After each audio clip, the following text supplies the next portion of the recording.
A new direction for the city of Indianapolis, and it runs on rails. Advocates of a new mass transit plan for Indy unveil their plan with the full support of Mayor Ballard.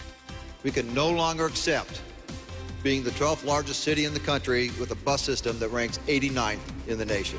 The next step, funding that plan. And there's a new Ways and Means chairman in charge of writing the state's budget for the next 2 years. We're sitting down and talking to him about the obstacles he faces. All that and more coming up on this edition of Indianapolis This Week. From RTV6, Indianapolis This Week. And welcome to Indianapolis This Week. I'm Erica Fly. Mass transit advocates are preparing for another effort to improve service in central Indiana. But once again, they will face huge roadblocks in the General Assembly.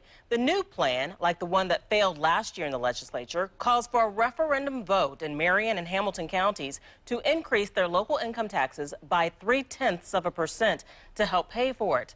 That would create a regional authority that would double bus service in Marion County, create a bus system in Hamilton County, and provide for light rail and express transit along high-demand routes connecting downtown with Noblesville and communities in between.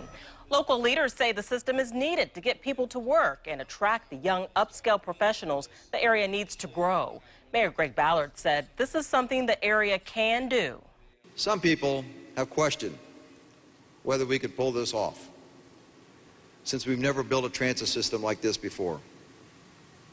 I remind them that our city has done and built many big things, and we've excelled at many big firsts.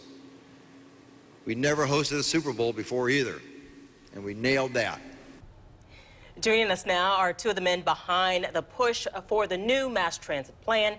Mark Miles is president and CEO of the Central Indiana Corporate Partnership. You may also remember Mr. Miles from his work on the Super Bowl host committee. And also with us is Sam Odle with Indy Connect Now. Thank you guys so much for joining us today.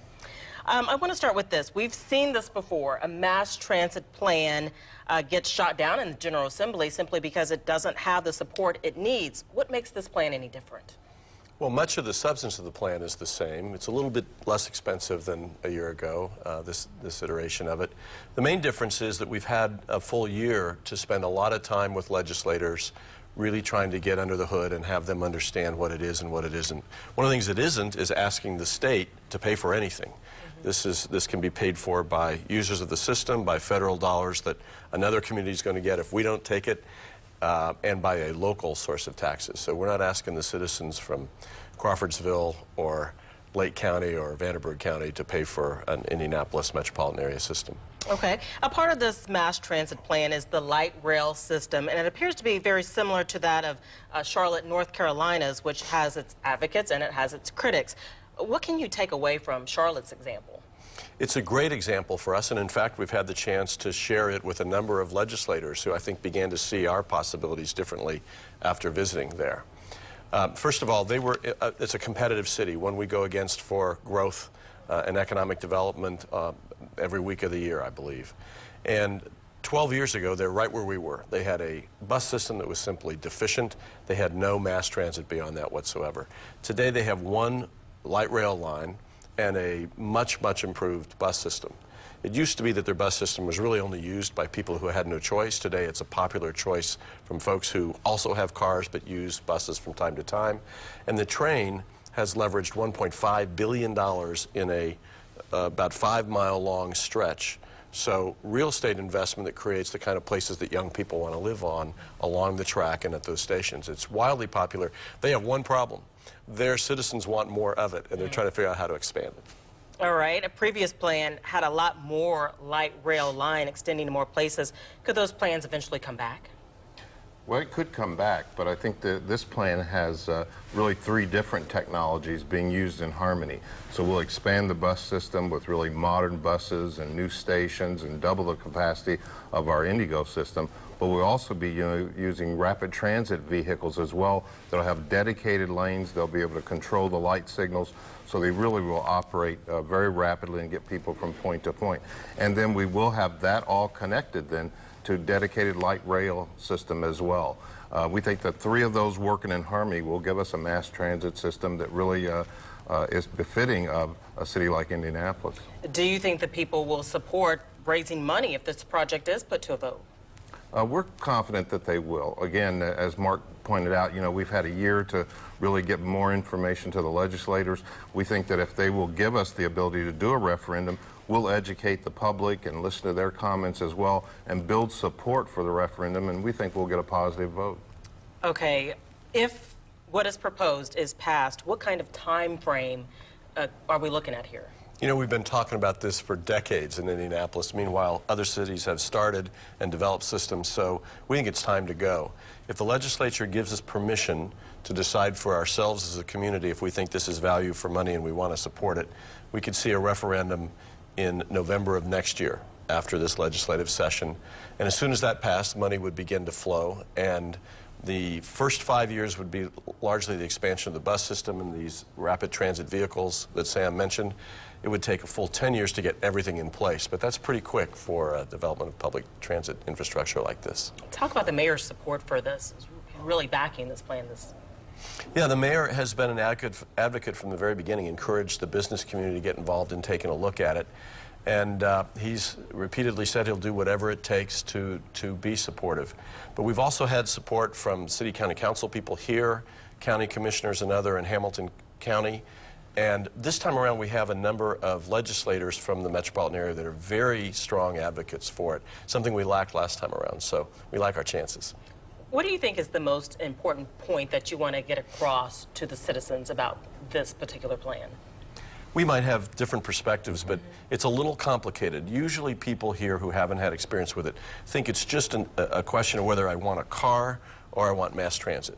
It's just an alternative way to get around, and it is a way for people who don't have choices to move around, to connect to health care, to connect to work, to jobs, and shopping and the like. But it's also kind of an amenity that is an economic development investment and helps us attract young talent, keep our young kids that are talented to help build our economy, and make it the kind of place that has new investment in real estate along stations that transforms the place. It has an opportunity to have an impact on our community like I think sports has for the last many years. In our final seconds, Mr. Odle, final thoughts about this plan? Well, I think it's going to be essential for us to get our labor force where the jobs are. Our community is spread out and it's growing, and so being able to get people across the community to those new jobs that are being created in an economical way will be really important. And it's also going to be an environmentally friendly system as well. All right, gentlemen, thank you so much for being here today. We really appreciate it. Thanks. Thank you. The next General Assembly is going to have some choices to make with the state's budget, and the man leading that budget has been chosen. Republican Representative Tim Brown from Crawfordsville is the new Ways and Means Chairman. We're sitting down with him next after the break. Doctor from Crawfordsville will be in charge of writing the 2-year state budget for the new Republican supermajority in the Indiana House. Representative Tim Brown is the new head of the Ways and Means Committee. He succeeds Jeff Espich, who retired this year. Speaker Brian Bosma said Brown's medical knowledge will give him a deep understanding of the key issues next year when lawmakers must deal with the effects of the new national health care law. And joining us now is Representative Tim Brown. Thank you so much for being with us today. Thank you for having me. I appreciate being here. I want to start off with asking you what you see as your biggest challenge in developing the state's next budget. I think the biggest challenge is all the new members we have. In reality, we have 44 people with 2 years or less experience. So 36 or 38 have not been through the budget process. And so it will be a big challenge to educate them about the budget process and what we can do and what we can't do. But beyond that, it will be creating a balanced budget that meets the priorities of all the citizens of the state of Indiana. Indiana has saved a lot of money. Governor-elect Pence says he'd like to use that to reduce state income taxes. Do you see that happening? It'll be part of the priorities that we look at. Part of the issue is we have 2 revenue points, revenue forecasts that we'll have in December and April. And if it meets our priorities within those revenue forecasts and it can be sustained, it will be a priority that we look at with the highest level. Republicans now hold a supermajority in the House, preventing any walkouts by Democrats. What do you feel that will mean for the next session? I think it means that we do have to reach out. We have to make that effort to reach out across the aisle because we want to make sure that everybody feels a part of the process. It would be very easy to be disenfranchised if you were in the small minority, but we can't allow that to happen. Having served in the minority for many years, I understand the need to reach out and bring all people together so a consensus is reached. What is your top priority with the state's budget? It's education, education, education. It's in the Constitution. It's what every legislator in the House, Senate and House, feel about our priority. It's what our fabric is to educate the populace, to educate our children, to have people that are prepared for the workforce. That's what we'll spend the most time on. What is the one thing you'd like to either see put in the next budget or maybe even taken out of the budget? Well, still reviewing the process and being part of the budget committee at this time where agencies are coming before us. But I think as we look long term that we can continue to streamline the process and do we have redundancy within government function itself, and that will be an issue we deal with. All right. Well, thank you so much for being here today. We really appreciate it. I appreciate being here. Thank you. You're welcome. After the break, our political insiders will give their take on the chances of the mass transit plan passing the General Assembly, plus the future of Senator Richard Lugar, what a spokesperson had to say about the longtime senator's next step and what it does not include after the break.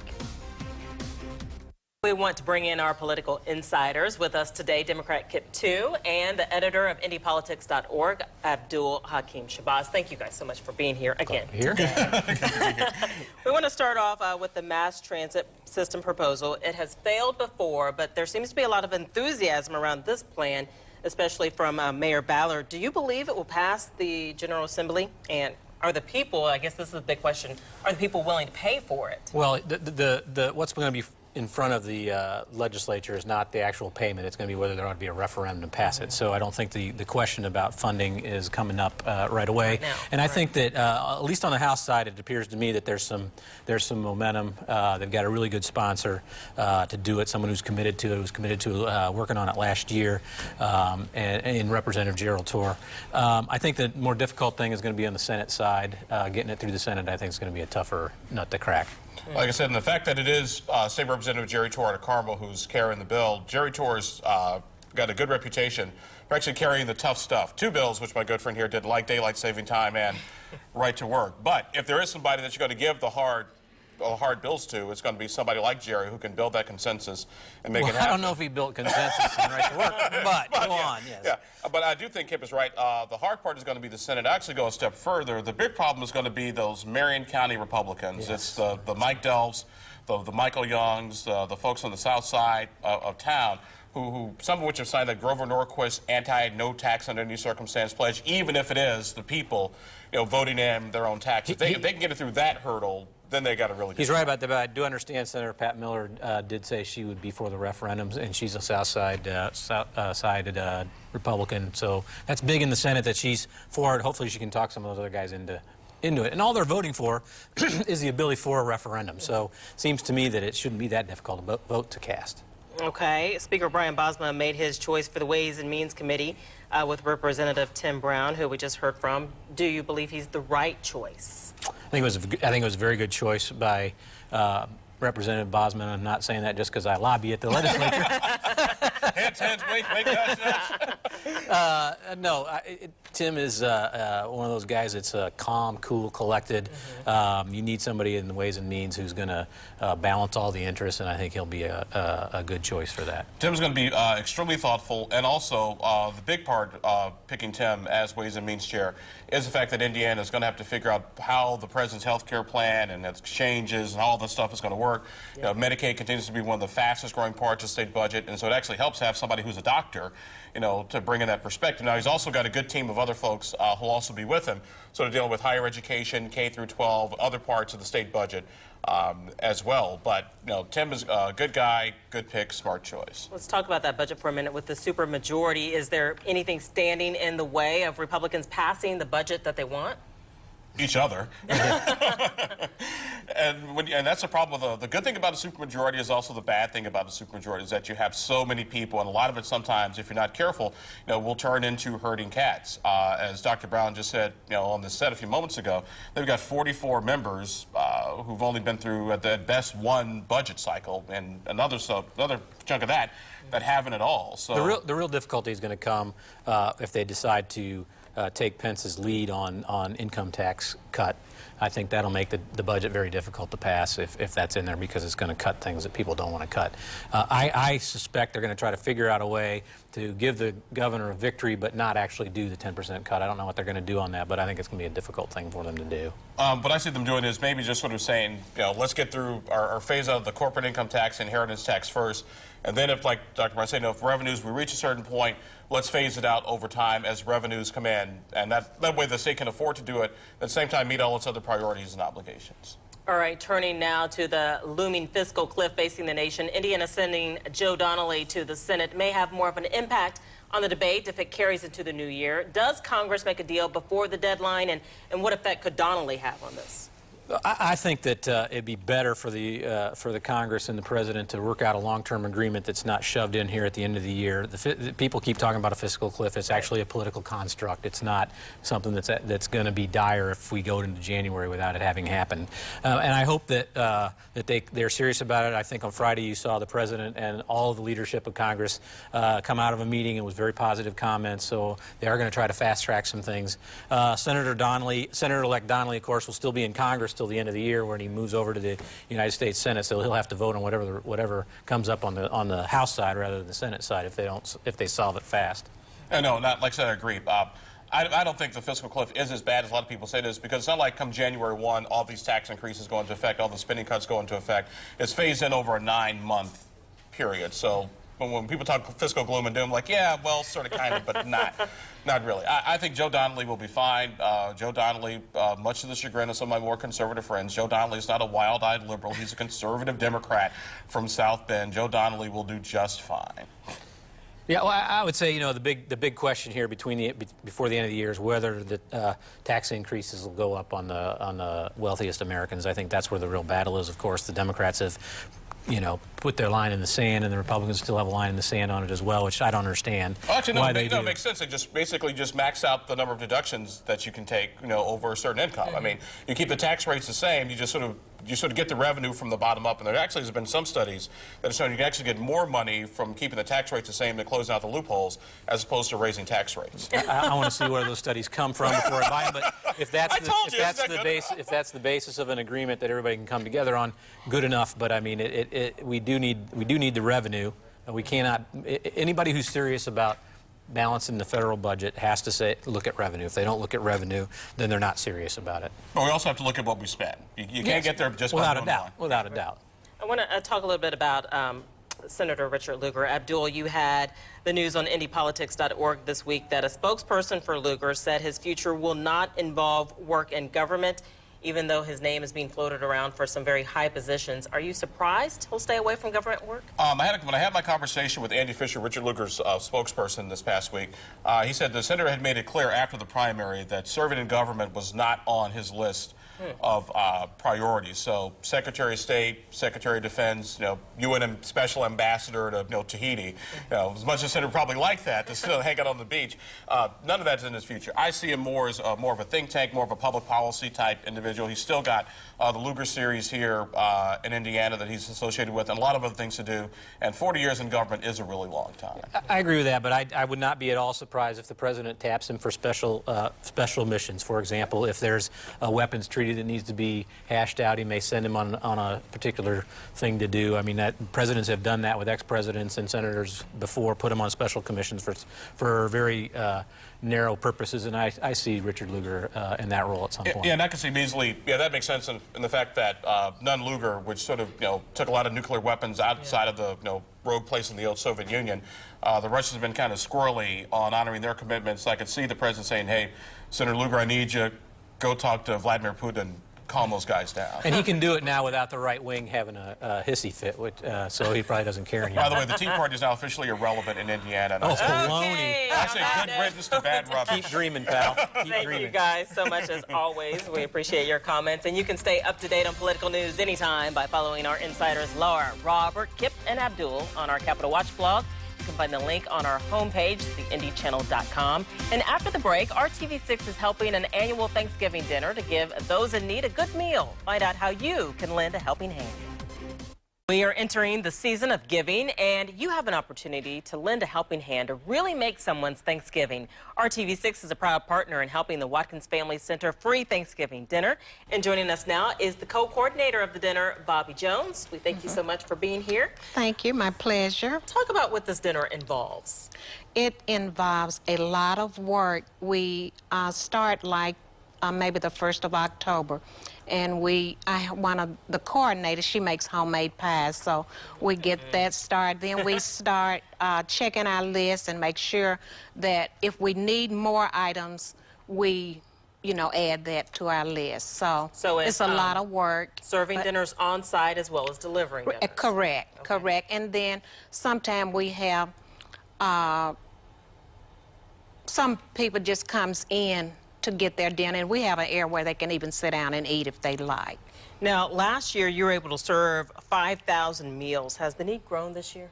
With the economy in crisis and people's out of work, we just feel we're going to be needing more it's going to be more people coming in and calling in for dinners.